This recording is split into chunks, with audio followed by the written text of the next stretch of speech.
Spider-Man 2 is being made with no compromises, a Bloodborne PC port is real, sort of, PS5 and Star Wars dominate European sales charts, and Alan Wake 2 release window is hinted at. All that and more in today's PlayStation news, let's get to them. There's one last bit from that Jim Ryan interview that we covered mostly in our previous video, where he talked about PC games and the Japanese market, but now about Spider-Man 2. As per a Google translation, Ryan said that Spider-Man 2 has been made by Insomniac with no compromises since it's a PS5 console exclusive.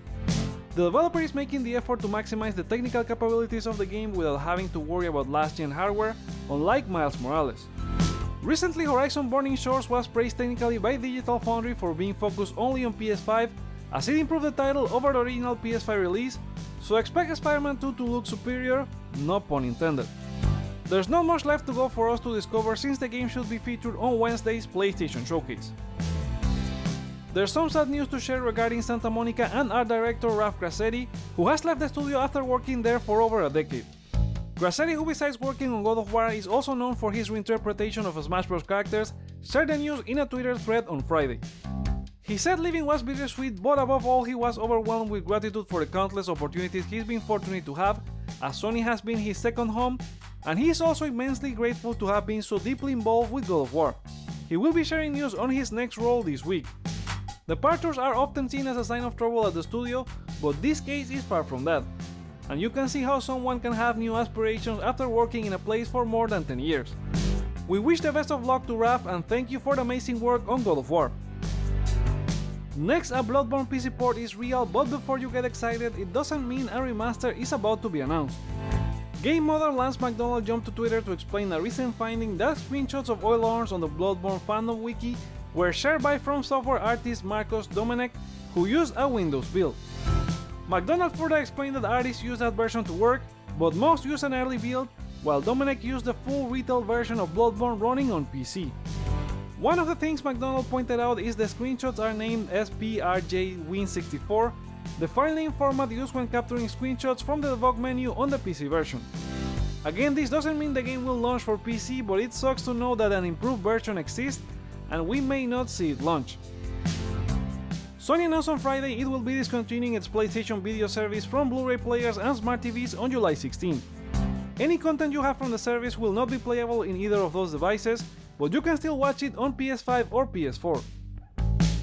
Sackboy: A Big Adventure keeps getting more costumes. This time you can put different paints on the character as part of the Jelly Bean paint pack available now. The game was a monthly PS Plus title and is in the catalog if you missed it. It has tons of free content to customize your Sack person, so more stuff is always welcome. It appears a new PSOne Classic has leaked that could be joining the Classic catalog for PS Plus Deluxe and Premium users next month. Herc's Adventures, an isometric action-adventure game from that era, was shown briefly in the PlayStation Store, and website PlayStation Deals managed to pull the release date will be June 20, 2023. June 20 is when we'll get the second round of PS Plus games for the game catalog, so it's more than likely it will be part of a lineup that could get announced during this week's showcase. There are other classics that have been rated or hinted at for PS Plus, but have yet to be announced, including Resistance Retribution, Disgaea Afternoon of Darkness, Star Wars Battlefront 2, Dino Crisis, and Soul Calibur Broken Destiny. GameIndustry.biz has revealed the European sales for April, where PS5 and Star Wars Jedi Survivor dominated the charts. PS5 sales were up 144% compared to April last year, but didn't increase month-on-month, facing huge competition from the Zelda OLED Switch model. PlayStation, Switch and Xbox, all three platforms had a good result compared to last year, with the hardware market rising 58% overall compared to April 2022. Total accessories sold were 1.2 million units, with the DualSense controller leading the chart, and sales of PlayStation cards increased alongside point systems for other platforms by 10% to 1.14 million units. Moving to games, Jedi Survivor was first, beating FIFA 23 despite releasing on April 28. It also beat its predecessor Fallen Order by 6%, with 55% of sales being digital. Dead Island 2 took the third spot, but there's been nearly 10 years since the original game, so there's no sales data to compare with. However, it did a third lower than Resident Evil 4. First-party games included The Last of Us Part 2 at number 5, likely due to the HBO show. Overall game sales in Europe reached 10.4 million units between console and PC, which represents a 5.3% drop compared to April last year. Moving on to third-party news, Until Dawn developer Supermassive Games has announced a new team-up with Behavior Interactive to expand the world of Dead by Daylight.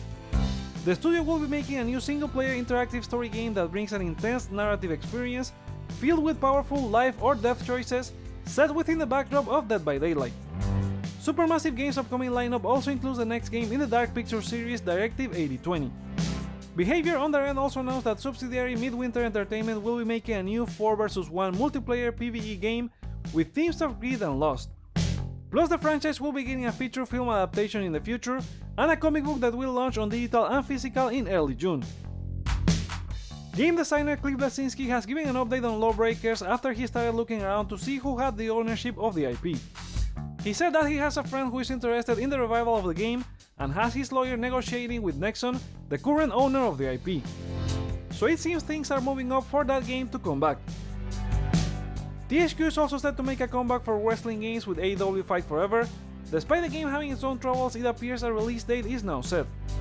Fightful Select, Insider Gaming, and a French retailer all point out to the game launching in late June, specifically on the 27th for all platforms including PS4 and PS5.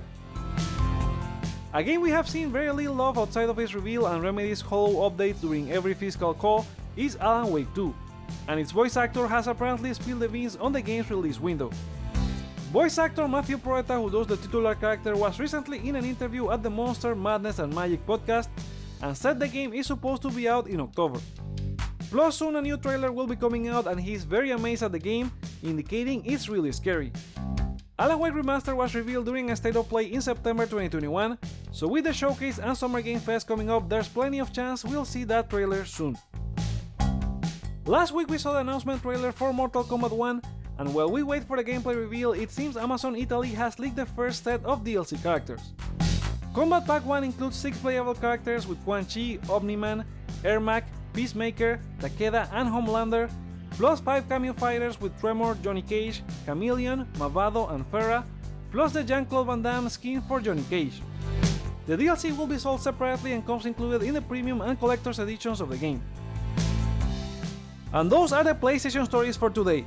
Come back on Wednesday for a new video, but remember to share your thoughts on any of these news in the comments below, like or dislike to let me know your feedback, check out other videos you may enjoy while you're here, and consider subscribing for more on PlayStation. Thank you so much for watching, my name is Joseph, this is Hype for Games, and let's get hype!